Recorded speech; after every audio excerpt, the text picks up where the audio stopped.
Hello दोस्तों, कैसे हैं आप सब। उम्मीद करती हूँ अच्छे और मस्त होंगे। प्यारे दोस्तों, आज की कहानी है नई बहू ने बनाई मछली। गांव सुरजनपुर अपनी परंपराओं और रीति रिवाजों के लिए जाना जाता था। यहाँ हर घर में सुबह की शुरुआत रसोई से होती थी। महिलाएं चूल्हे पर गरम रोटी और सब्जियां बनातीं और पुरुष खेतों की ओर निकल जाते। गांव के लोग साधारण जीवन जीते थे, लेकिन उनके दिल बड़े और विचार गहरे थे। यही वह गांव था जहां बंसीलाल का परिवार रहता था। बंसीलाल गांव के मुखिया थे और उनकी प्रतिष्ठा पूरे क्षेत्र में थी। उनका परिवार बड़ा था। उनकी पत्नी चंद्रा, 3 बेटे, 2 बहुएं और सबसे छोटी नई बहू मीरा। मीरा बंसीलाल के सबसे छोटे बेटे गोपाल की पत्नी थी। वह पढ़ी लिखी, तेजतर्रार और नई सोच की थी। गांव की बाकी बहुएं रसोई और घर के कामकाज तक सीमित थी, लेकिन मीरा का व्यक्तित्व अलग था। शादी के बाद जब मीरा पहली बार अपने ससुराल पहुंची, तो पूरे गांव में चर्चा होने लगी। नई बहू तो बड़ी सुशिक्षित लगती है, पता नहीं यह गांव के रीति रिवाजों को अपनाएगी या नहीं। ससुराल में मीरा को सबसे बड़ी चुनौती रसोई में मिली। बंसीलाल का परिवार खाने पीने का शौकीन था। उनकी रसोई में हर रोज नए नए पकवान बनते, लेकिन घर में मछली बनाना एक बड़ी परंपरा थी। माना जाता था कि बंसीलाल के पूर्वज मछली खाने के बड़े शौकीन थे और उनके परिवार की समृद्धि इसी परंपरा से जुड़ी थी। मीरा ने अपनी सास से कहा, मां जी, मैं शाकाहारी हूं और मैंने कभी मछली नहीं पकाई। क्या मैं इसके बिना कुछ और बना सकती हूं? चंद्रा ने थोड़ा नाराज होते हुए कहा, मीरा, यह हमारी परंपरा है। परिवार की बहुएं पहली बार मछली बनाकर अपने हुनर और संस्कार का परिचय देती हैं। तुम्हें यह काम करना ही होगा। मीरा असमंजस में थी। उसने कभी मांसमछली को हाथ भी नहीं लगाया था, लेकिन ससुराल वालों की खुशी और परंपरा का मान रखना भी उसके लिए जरूरी था।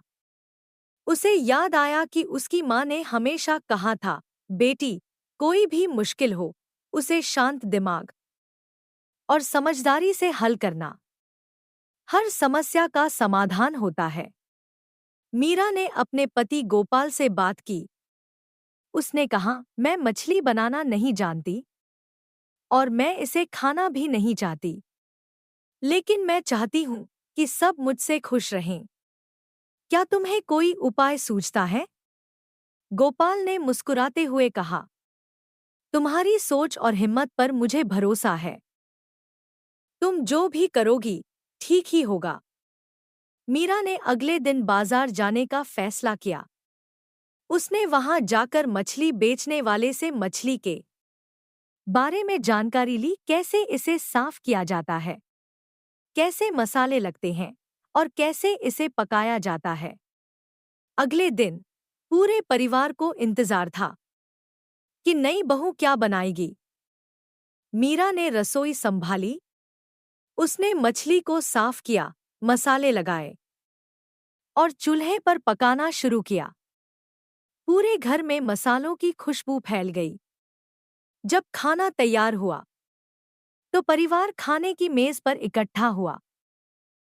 बंसीलाल ने कहा, चलो देखते हैं कि हमारी नई बहू ने क्या कमाल किया है।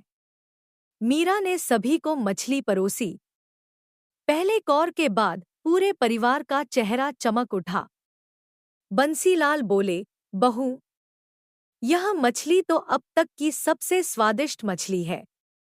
तुम्हारे हाथों में तो जादू है। मीरा मुस्कुराई, लेकिन उसके मन में अलग ही संतोष था। असल में उसने वह मछली बाजार से बनी बनाई लाई थी। उसने उसे अच्छे से मसाले लगाकर और पकाकर परोसा था। अगले दिन मीरा ने फैसला किया कि वह परिवार को सच बताएगी। उसने सबको इकट्ठा किया और कहा, मैंने जो मछली कल बनाई थी वह मैंने खुद नहीं पकाई। वह बाजार से लाई गई थी। मैं आपसे माफी मांगती हूँ। सभी हैरान रह गए। लेकिन बंसीलाल ने ठहाका लगाते हुए कहा, मीरा, सच बोलने की तुम्हारी हिम्मत और ईमानदारी काबिले तारीफ है।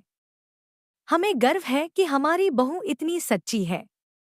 मीरा ने परिवार से कहा, मैं आपकी परंपराओं का सम्मान करती हूँ, लेकिन हमें यह भी समझना चाहिए कि परंपराएं हमें बांधने के लिए नहीं, हमें जोड़े रखने के लिए होती हैं। अगर कोई व्यक्ति किसी परंपरा को निभाने में सहज नहीं है, तो हमें उसे उसकी पसंद के साथ स्वीकार करना चाहिए। मीरा की बातों ने पूरे परिवार को सोचने पर मजबूर कर दिया। उन्होंने मछली बनाने की परंपरा को जरूरी मानना बंद कर दिया।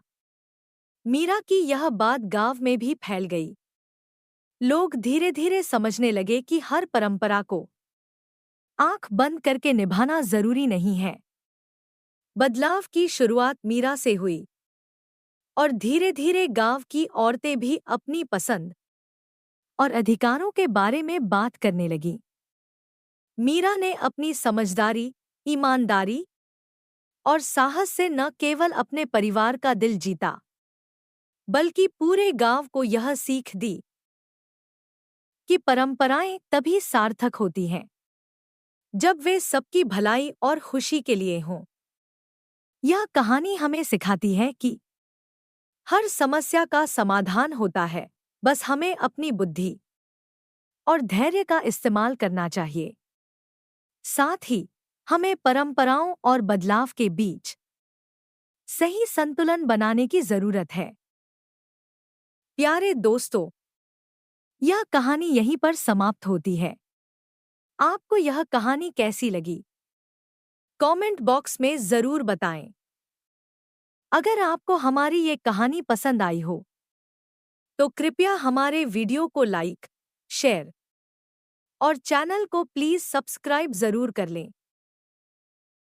इससे हमें मोटिवेशन मिलता है और आप तक ऐसी ही मजेदार कहानियां सबसे पहले पहुंचती रहेगी। प्यारे दोस्तों, नमस्कार।